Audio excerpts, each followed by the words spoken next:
Hello बच्चों, कैसे हो आप सभी। आई होप आप सभी अच्छे होंगे और आप सभी की तैयारी भी बहुत अच्छी चल रही होगी। आपके प्री बोर्ड और बोर्ड एग्जाम नज़दीक आने वाले हैं। आपकी तैयारी के क्रम में आज हम आपके लिए लेकर आए हैं गणित का चैप्टर 3 दो चर वाले रैखिक समीकरण का युग्म। तो चलिए क्विक रिवीजन के साथ हम इम्पोर्टेंट क्वेश्चन भी करेंगे। चैप्टर 1 और 2 हम कर चुके हैं। यदि आपने अभी तक नहीं देखा है तो चैनल पर विजिट करके चैनल को सब्सक्राइब कर लीजिए और प्ले लिस्ट में जाकर आप आराम से उन वीडियोस का रिवीजन कीजिए, चैप्टर का रिवीजन कीजिए। साथ ही साइंस की भी हमारी क्विक रिवीजन की सीरीज चल रही है, उसको भी जरूर विजिट कीजिए। चलिए शुरू करते हैं हम आज का चैप्टर। सबसे पहले देखिए रैखिक समीकरण। ऐसा समीकरण जिसमें उपस्थित चर की घात 1 हो उसे हम रैखिक समीकरण कहते हैं। जैसे 3x + 5 = 0। दो चर वाला रैखिक समीकरण जिसमें उपस्थित दो चर उपस्थित हो, दोनों की घात दो चर समीकरण, दो चर वाला रैखिक समीकरण जैसे कि 4x + 3y + 6 = 0। दो चर हैं, दोनों की घात 1 है, दो चरों वाला रैखिक समीकरण कहा जाएगा। दो चरों वाले रैखिक समीकरण के लिए व्यापक a1x b1y + c1 इस तरह से लेते हैं हम a2x b2y c2। ठीक है, नीचे देखिए दो समीकरणों की हम बात करेंगे। यदि a1/a2 बराबर नहीं है b1/b2 के तो रेखाएं प्रतिच्छेद करती हैं, इस तरह से काटती हैं और उसका केवल एक ही हल आता है जिस पॉइंट पे वो काटती हैं, उसको अपने बोलते हैं संगत। ठीक है, अगर a1 = a2 है, b1 = b2 है, c1 = c2 है, दोनों ही चीजें बराबर हैं तो रेखाएं क्या होगी, समपाती, मतलब एक के ऊपर एक ही हल होंगे और अपरिमित रूप से अनेक हल होते हैं। एक लाइन ही हमें प्राप्त होगी, जब हम उनका ग्राफ बनाएंगे एक ही लाइन हमें प्राप्त होगी और उसके अपरिमित यानी कि अनेक हल होते हैं और ऐसे जो हल होते हैं वो संगत हल होते हैं। a1/a2 बराबर है b1/b2 के, पर वो समांतर बराबर नहीं है c1/c2 के, तो हमें दो रेखाएं प्राप्त होंगी, दोनों ही समांतर होंगी और उसका कोई भी हल नहीं होगा। इसको अपने बोलेंगे असंगत। क्या बोलेंगे इसे, अपने असंगत बोलेंगे। ठीक है,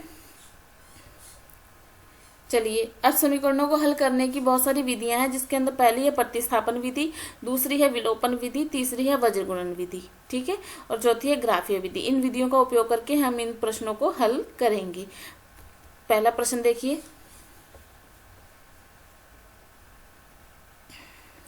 3x + 2y = 11। देखिए x और y की वैल्यू क्या होनी चाहिए कि 11 प्राप्त हो जाए अपने को। तो इनमें से देखना है कौन सा ऑप्शन सेट बैठता है। x की जगह 1 लिखना है, y की जगह 4 लिखना है। 3 1 + 2 4 = 11। 3 एकम 3, 4 दूनी 8, 8 और 3 11। ये वाला समीकरण इसको संतुष्ट करता है। इस प्रकार आप सभी की वैल्यू पुट करके देख लेंगे। चैनल पर नए हैं तो चैनल को सब्सक्राइब करना मत भूलिएगा, वीडियो को लाइक और शेयर जरूर कीजिएगा। हमारे चैनल पर आपको मैथ के और साइंस के सॉल्व मॉडल पेपर मिलेंगे, आपको उनका रिवीजन जरूर करना चाहिए, क्योंकि 100% यदि आप इम्पोर्टेंट क्वेश्चन और मॉडल पेपर का सोल्यूशन कर लेते हैं तो आपको 100% उसमें से आपका बोर्ड का पेपर मिल ही जाएगा। निम्नलिखित समीकरण के युग्म हल हैं x + y = 14 और x - y = 4। इसमें से अपने को क्या करना है, इनको हल करना है। इनको हल करने के लिए मैं यहाँ पर विलोपन विधि का उपयोग करूंगी। कौन सी विधि से करेंगे अपने इसको, विलोपन विधि से। विलोपन विधि से क्या होता है, देखो पहली समीकरण दूसरी समीकरण, आप दोनों समीकरणों को या तो जोड़ लो या घटा लो। अगर मैं दोनों समीकरणों को जोड़ती हूँ तो x क्या हो जाएगा 2x और y में से y चला जाएगा 0 = 14 और 4 कितने हो गया 18। तो यहाँ से x = कितना आ गया हमारे पास 9। x बराबर कितना आ गया 9। अब x की वैल्यू समीकरण चाहे 1 में रख दो और चाहे 2 में रख दो। ठीक है, x की वैल्यू समीकरण 1 में रखने पर x कितना आया 9 + y = 14। तो यहाँ से y बराबर कितना आ जाएगा 14 - 9, यानी कि y बराबर कितना आ गया 5। तो x बराबर 9 है और y बराबर 5 है, तो जहां भी ये ऑप्शन दिखेगा वो हमारा क्या होगा, आंसर होगा। विलोपन विधि आप समझ गए होंगे। तो या तो जो समीकरण जोड़ने से एक चीज गायब हो जाएगी या समीकरण को घटाने से गायब हो जाएगी। ठीक है, इसको अपने बोलेंगे विलोपन विधि।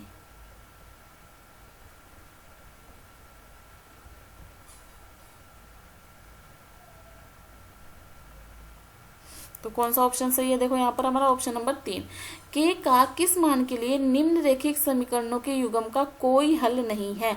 कोई हल कब नहीं होता हमारे पास, इस चीज को देखिए, कोई हल कब नहीं होता है हमारे पास, जब a1/a2 बराबर हो b1/b2 के और ये बराबर नहीं हो c1/c2 के, तब कोई हल नहीं होता है। ठीक है, तो आप देखिए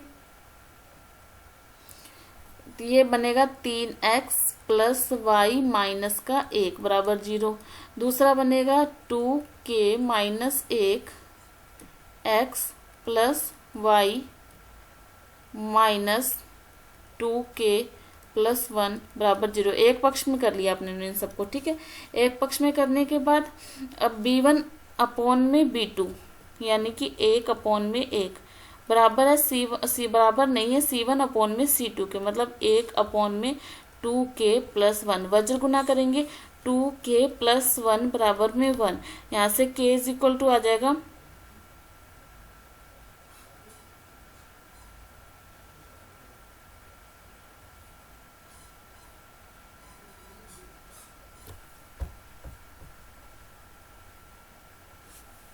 इसको देखिए a1/a2 बराबर b1/b2। इसको हम लेके चलेंगे तो a1 कितना है 3, a2 कितना है 2k माइनस 1। तो यहाँ से नीचे देख लीजिए 3/2k माइनस 1। b1 कितना है 1, इसका गुणांक 1 है, इसका भी गुणांक 1 है, तो 1/1। यहाँ से हल करेंगे वज्र गुना करेंगे तो आएगा 2k माइनस 1 बराबर में 3। यहाँ से k बराबर आ जाएगा 2। इस तरह से आपको सॉल्व कर लेना है। तो यहाँ से वैल्यू कौन सा ऑप्शन सही हो जाएगा, 2 ऑप्शन। यदि आपको और भी कोई क्वेरी है, यदि आपको कुछ भी समझ में नहीं आता है तो आप कमेंट बॉक्स में लिख के मुझे जरूर बताइएगा। और यदि आप कोई और टॉपिक समझना चाहते हैं तो उसे भी लिख के जरूर बताइएगा, मैं उसके क्लास आपके लिए जरूर लेकर आऊंगी। नेक्स्ट देखिए, यदि समीकरण y बराबर क्या, यदि समीकरण फोर्थ क्वेश्चन देखिए, यदि समीकरण y बराबर mx प्लस 3 में x की जगह -2 रख दें, क्या रख दें, और y की जगह 5 रख दें, x की जगह -2 रख दें और y की जगह 5 रख दें, तो m का मान होगा तो 2 बराबर m -2।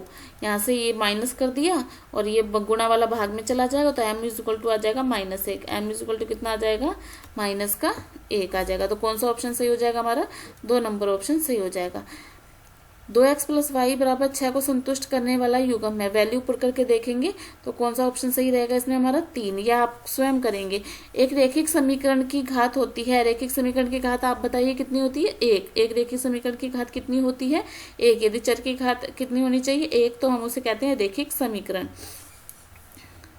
दो रैखिक समीकरणों के आलेख प्रतिच्छेद करते हैं, जब वो आलेख प्रतिच्छेद करेंगे तो कितने हल होंगे, 1 हल। कितने हल होंगे, अद्वितीय हल होगा, मतलब 1 हल होगा।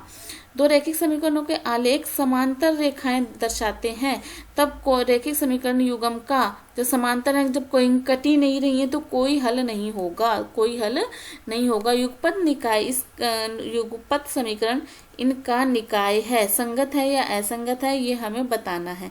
ठीक है, तो देखो यदि a1 अपॉन में a2, b1 अपॉन में b2 और c1 अपॉन में c2, ये हमें निकालना होता है। ठीक है, a1 अपॉन में a2 कितना है, 2/4, b1 अपॉन में b2 कितना है, 3/6 और c1 अपॉन में c2 कितना है, 5/9। ये हो गया 1/2, ये भी होगा 1/2। तो देखो यहाँ पर बन रहा है a1 अपॉन में a2 बराबर है, पर बराबर नहीं है c1 अपॉन में c2। ये होता है असंगत, ये वाला क्या होता है, असंगत, असंगत निकाय है। ठीक है, ये आपसे पूछा जाता है संगत असंगत, और टेबल आपको मैंने अभी दिखाई थी, उस टेबल को आप अच्छे से याद कर लेंगे। समीकरण x प्लस 2y बराबर 9 में यदि x बराबर 5 हो, x बराबर कितना हो, 5, तो सॉल्व कर लीजिए फटाफट। इसको कितना उत्तर आएगा, मेरे से पहले फटाफट सॉल्व कर लीजिए। 2, y की वैल्यू कितनी आ जाएगी, 2। कितनी आ जाएगी y की वैल्यू, 2 आ जाएगी। समीकरण ये k का मान निकालिए, k का मान निकालिए। यदि x बराबर ये हो, y बराबर ये हो, वैल्यू पुट कर दीजिए। x की जगह 2 हो जाएगा तो ये 8 हो जाएगा, y की जगह ये 2, 10। कितना हो गया, 10। कितना आ गया, 10। फटाफट ये सब क्वेश्चन तो मुंह जबानी आपको फटाफट कर लेने हैं। 2 अंकों वाली एक संख्या है, इकाई का अंक x है, दहाई का अंक y है। x इकाई का अंक, दहाई का अंक के साथ हमेशा 10 का गुणा होता है, दहाई के अंक के साथ हमेशा 10 का गुणा होता है। x प्लस वाई बराबर 6 में कितने हल होंगे, x प्लस वाई बराबर 6 में कितने हल होंगे। तो x और y के कितने भी मान निकाले जा सकते हैं। x की जगह 1 रखो, y का मान, x की जगह 2 रखो, y का मान, x की जगह अनंत हल होंगे। तो इसको अपने क्या कहेंगे, कितने हल होंगे, अनंत हल होंगे। एक संख्या का 3 गुना तथा दूसरी संख्या का 2 गुने का अंतर, एक संख्या का 3 गुना और दूसरी संख्या के 2 गुने का अंतर 9 है, तो 3x माइनस 2y क्या आएगा, 3x माइनस 2y। 7 सेबों और 4 संतरों का मूल्य 45 रुपए है। 7 सेब 7x, 4 संतरे 4y कितना हो गया 45। तो क्या व्यंजक बनेगा 7x प्लस 4y बराबर 45। के किस मान के लिए निकाय ये 3x माइनस 2y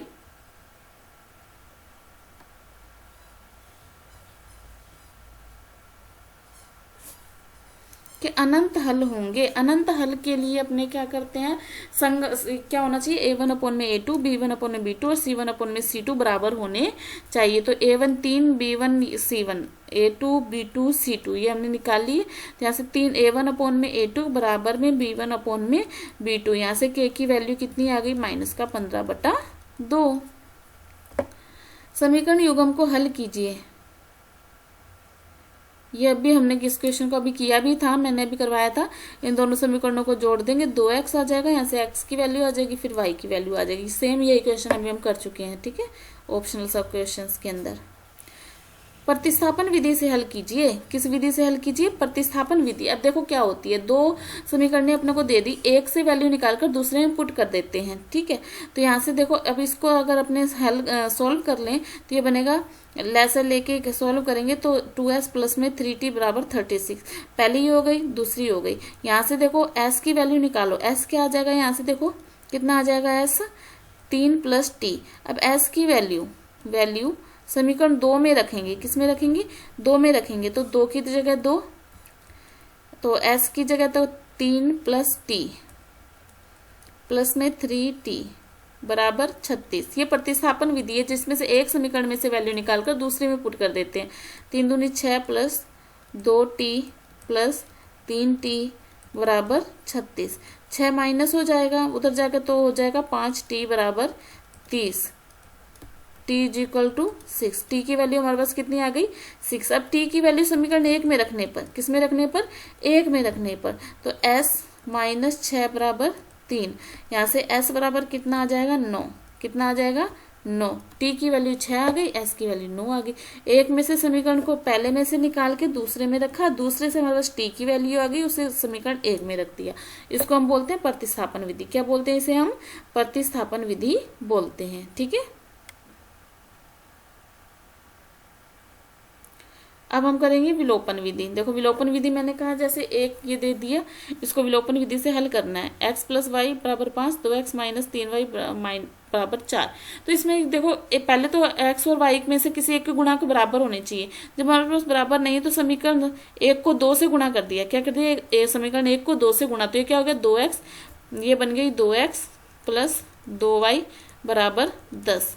दूसरी समीकरण क्या है हमारे पास, 2x माइनस 3y बराबर 4। अब x के गुणांक बराबर है ना, तो लेकिन अब ये जोड़ नहीं सकते, जोड़ते ही 4 बन जाएंगे, कट कुछ भी नहीं रहे तो माइनस कर दो, माइनस प्लस माइनस निशान बदल जाएंगे, कट गया।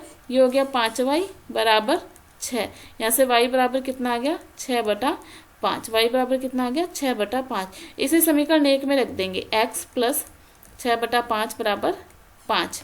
यहाँ से x बराबर आएगा 5/1 माइनस 6/5। यहाँ से x बराबर लेसर ले लेंगे, 25 माइनस 6, x बराबर आ जाएगा 19/5। कितना आ जाएगा, 19/5। ये होती है विलोपन विधि। पहले हमने की थी प्रतिस्थापन विधि, अब हमने किया है विलोपन विधि से क्वेश्चन को सॉल्व, ठीक है।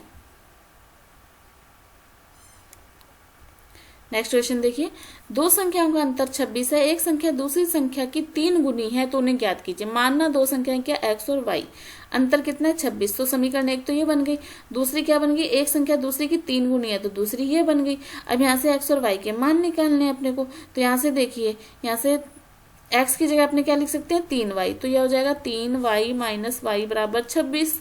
तो यहाँ से 2y बराबर 26, तो यहाँ से y बराबर कितना आ गया, 13।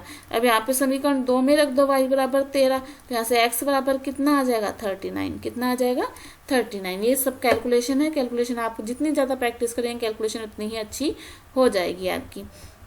ये सब सॉल्व किए हुए क्वेश्चन है इसलिए है ताकि आपका टाइम बच सके, है ना। आपका टाइम बहुत ही जरूरी है इस समय, आपको पढ़ना भी होता है और सब्जेक्ट पढ़ने होते हैं। दो संपूरक कोणों में बड़ा कोण छोटे कोण से 18 डिग्री ज्यादा है। दो संपूरक कोण x प्लस वाई बराबर कितना 180 डिग्री। एक कोण दूसरे से 18 ज्यादा है, तो ये हमने दूसरी समीकरण बन गई। अब x बराबर वाई प्लस 18 यहाँ पर पुट कर दीजिए, तो y प्लस 18 बराबर यहाँ से y की वैल्यू कैसी आ जाएगी, फिर वैल्यू पुट करेंगे तो 99 आ जाएगा। यदि आपको कोई भी कैलकुलेशन या किसी भी क्वेश्चन में कोई डाउट हो तो उसे कमेंट बॉक्स में लिख के जरूर बताइएगा। यदि हम अंश में 1 जोड़ दें और हर से 1 घटा दें तो भिन्न 1 में बदल जाएगी, और यदि हम हर में 1 जोड़ दें और यह 1/2 हो जाती है, भिन्न ज्ञात कीजिए। तो माना अंश x और y इस तरह से हम मान लेंगे। इसके अंदर अंश क्या x और हर क्या y, x तो भिन्न क्या बन जाएगी x/y। वो कह रहा है कि यदि 1 जोड़ दें अंश में और हर में से 1 घटा दें तो भिन्न 1 बन जाती है, तो यानी 1/1 वज्र गुना करके यहाँ से समीकरण क्या बन गई हमारे पास x माइनस वाई बराबर -2। फिर वो कह रहा है कि यदि 1 जोड़ दें तो वो 1/2 हो जाती है, यदि हर में 1 जोड़ दें तो वो 1/2 हो जाती है। इसको हल करके समीकरण 2 आ गई हमारे पास। अभी हमारे पास 2 समीकरण है, x माइनस वाई बराबर -2 और ये हो गई 2x माइनस वाई बराबर 1। अब समीकरण 2 में से 1 घटाओ तो ये बच गया x, ये 0 और 3 बराबर में आ गया 3। x बराबर हमारे पास कितना आ गया 3, और यहाँ से 3 यहाँ पे रख देंगे हम, तो 3 तो y बराबर कितना आ जाएगा 5। आप वैल्यू पुट करके देखिएगा, x और y की वैल्यू आ जाएगी, ठीक है।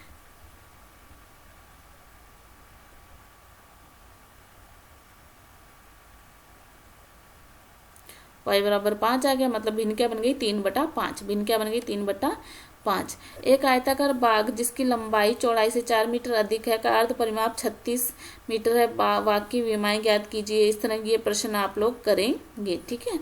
देख लीजिए इंपॉर्टेंट क्वेश्चन।